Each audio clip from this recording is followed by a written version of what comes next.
Assalamu alaikum students. Now we are going to start question 19. You have given a triangle ABC. The diagram shows a triangular field ABC and ABC is 95, one BC is 132 and AC is 174. Show that angle BAC. Where is BAC bacho? This is the angle BAC. So this angle is actually your BAC angle. So let's call it angle X. So if you have given all three sides of a triangle, how to find x? It is so simple.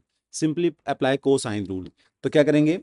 Opposite to x, what was the side? 132 square is equals to 95 square.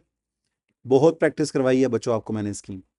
174 square minus 2 times 95 into 174 into cos of x. Simply make a fraction now.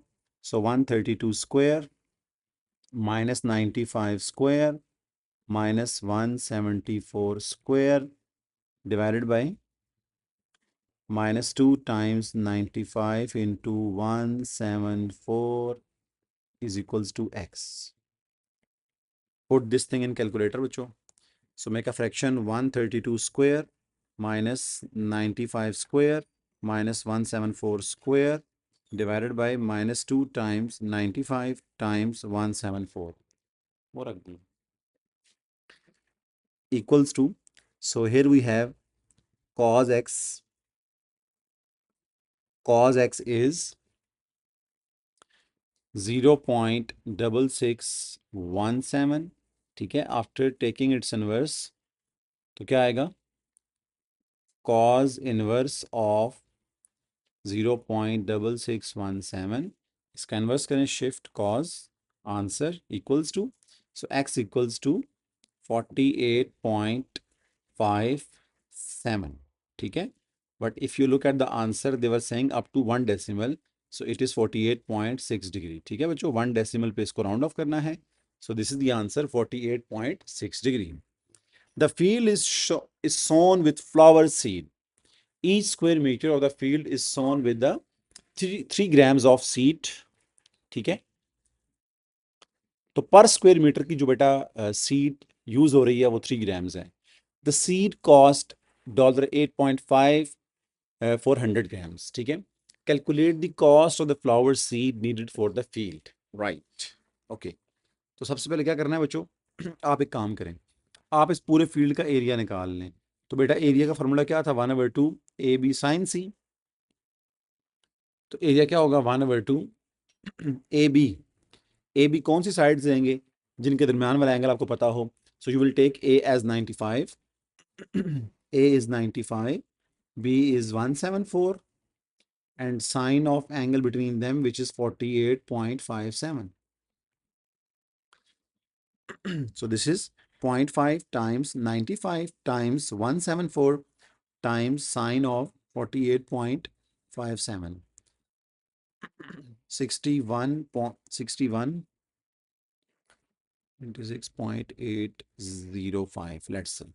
Okay. तो ये देखें जी, ये आपके पास area आया metre square. अब पर square metre आपको क्या दिया हुआ है? 3 ग्राम्स ऑफ सीड ना. अब मुझे बताएं total how many grams of seed will be used. तो वो कैसे निकालेंगे बच्चों? You will multiply this 6196.805 with 3. तो ये ग्राम्स आएंगे, तो multiplied with 3, so you will get 18,590.416. ठीक है. तो ये तो है, इतने ग्राम्स ऑफ सीड लगेंगे. अब उसने कॉस्ट क्या दी हुई है बेटा? कॉस्ट देखें जरा कि $8.5 इज फॉर 100 ग्राम्स. तो मैंने आपसे कहा था, ये देखिए भाई, ये ग्राम्स है ना. आप पर ग्राम का रेट निकाल लें तो बेटा यहां से 1 ग्राम का रेट क्या आएगा? You divide simply 100 on the left side. So the answer is going to be 8.50 divided by 100 is equals to 1 gram. Right. अब 1 ग्राम जो है वो इतने डॉलर्स के इक्वल है. अब इतने ग्राम्स कैसे निकालेंगे बेटा? तो सिंपली आपने मल्टीप्लाई करना है 8.50 over 100. multiplied with the total grams, तो 18,590.416 is the answer. ठीक है, multiplied with 8.5 divided by 100, so that's the final answer, 1580.19. ठीक है, 1580.19. So that's the final answer. Moving on to question 20. PQRS is a trapezium with PQ parallel to SR and SPQ is 90 degree, SQ is 15 centimeter, QR is 11 centimeter and PSQ is 58. PSQ is 58. Next, calculate PS. तो बेटा देखें, ये आपके पास एक right triangle दी हुई है, PQS is a right triangle triangle.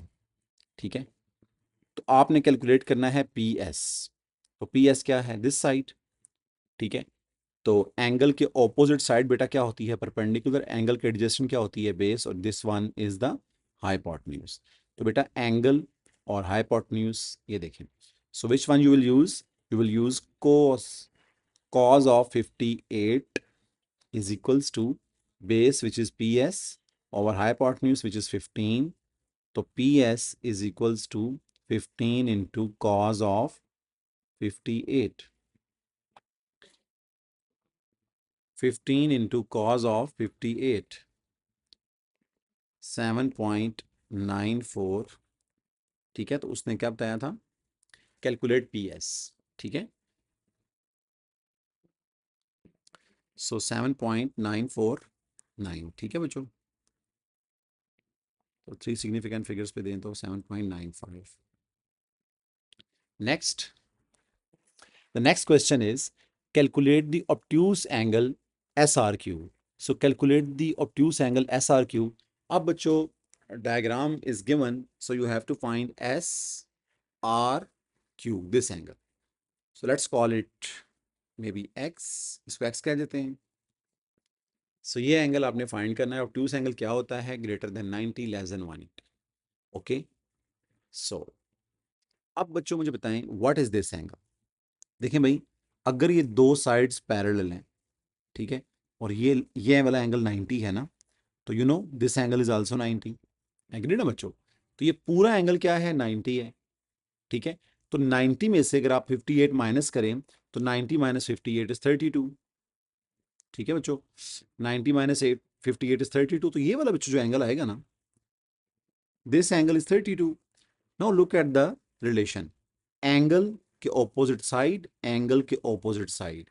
तो बेटा when two pairs are connected, के two angles two sides, so which property you will use? Sine rule और कोसाइन रूल बेटा? Sine rule. ठीक है, तो कैसे लगाएंगे? Sine x over 15 is equals to sine 32 divided by 11. तो यहां से साइन एक्स की जो बच्चों वैल्यू आएगी, that will be 15 sine 32 divided by 11. So 15 sine 32 divided by 11. So sine x 0.7226. आप ऐसे लिखा करें बेटा. ठीक है, एक स्टेप के नीचे दूसरा स्टेप लिखा करें. So x is going to be sine inverse of 0.7226. So shift sine inverse, तो 46.27. 46.27. ठीक है बेटा, तो x इज इक्वल्स टू 46.27. अब आपको पता है उसने कहा था ऑब्ट्यूस एंगल. तो बच्चों ऑब्ट्यूस एंगल क्या होता है? SRQ, that will B 180 minus 46.27. ठीक है ना.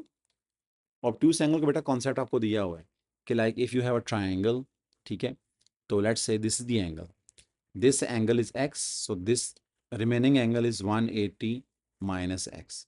ठीक है, तो बेटा इसको आप क्या कहते हैं? Obtuse angle. उसे आप क्या कहते हैं? Acute angle. सो एक्यूट बेटा आ गया है, तो ऑब्ट्यूज निकालने के लिए क्या करेंगे, 180 में से सब्ट्रैक्ट कर दोगे इसको आप, ठीक है। So let's subtract it from 180, तो यहाँ पे आंसर लिखे ही नहीं 7.95। सो 180 minus answer, so beta 180 minus answer is going to be 133.73. So 133.73. Is there any confusion बच्चों? Moving on to next part. The diagram shows the position of two ports A and B and lighthouse L. The bearing of B from L is 62 degree. So you have given all three sides. Calculate the bearing of A from L. Bearing of A from L बच्चों कौन सी होगी? A from L. This is the angle. अब ये angle कैसे आएगा? आपको पता है कि इनसाइड वाला एंगल पहले फाइंड कर लेते हैं. So then we will add 62 in it to find the bearing of A from L. So let's find x. तो x निकालने के लिए अभी हम करके आए थे 13 square is equals to 14 square plus 8 square minus 2 times 14 times 8 times cos of x. Let's make a fraction. 13 square minus 14 square minus 8 square divided by minus 2 into 14 into 8 is equals to cos of x. So 13 square minus 14 square minus 8 square divided by minus 2 times 14 times 8. बच्चों x cos x आएगा 0.406 0.4062, ठीक है. So now take its inverse.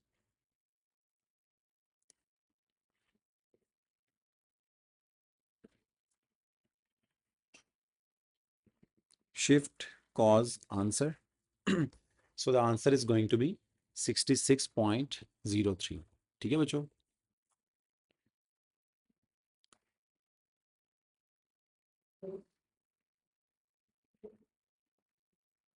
X is going to be 66.03. अब देखें, आपने इसके अंदर x के अंदर 62 भी ऐड करना है ना बच्चों. So the bearing will be, bearing is going to be 62 plus 66.03. तो आंसर क्या आएगा बच्चों, 128, ठीक है, 128.03 degree. So that's the answer. So moving on to next part. A boat is located at sea. A boat is located at sea. C is not given in the diagram.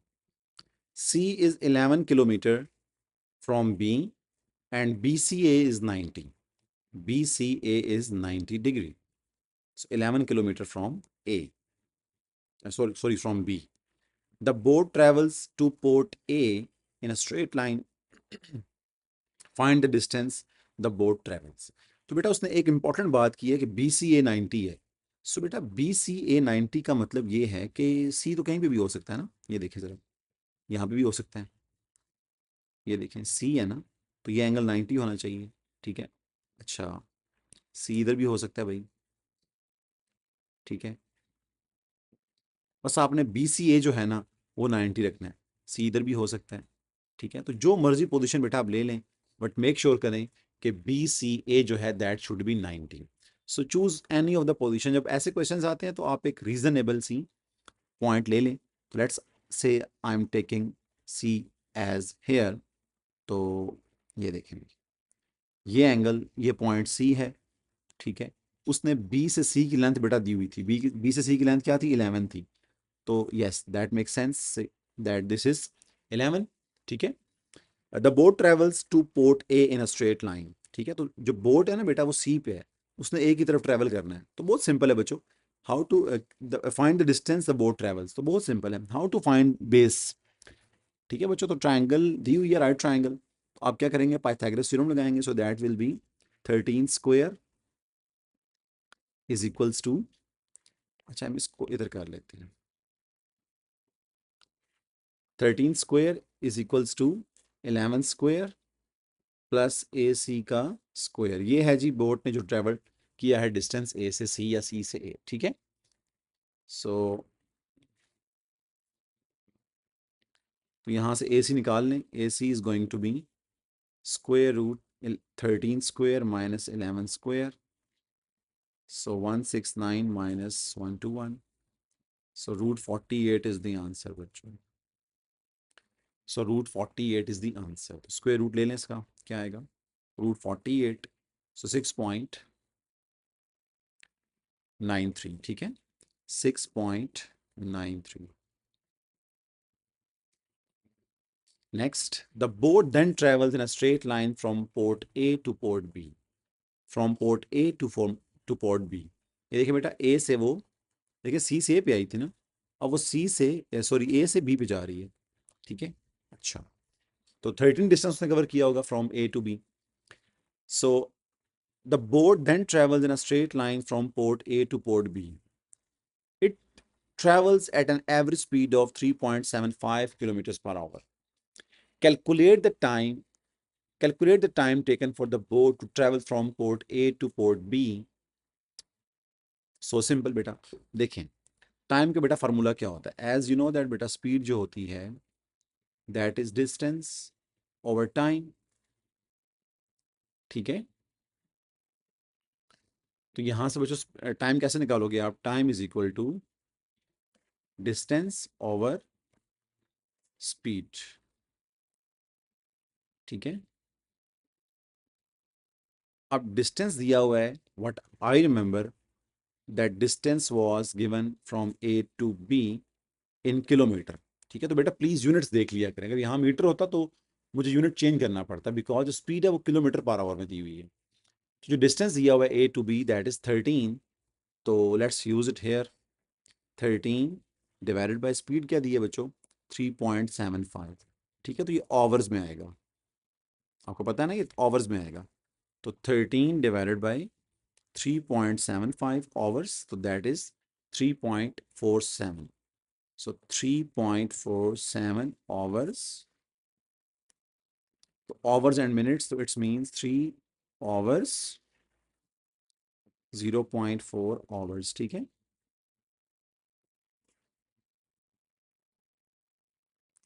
तो बच्चों 3 इधर लिखें hours, so how to convert 47 hours को, sorry 0.47 hours को minutes में, तो it is so simple, simply multiply it with the 60,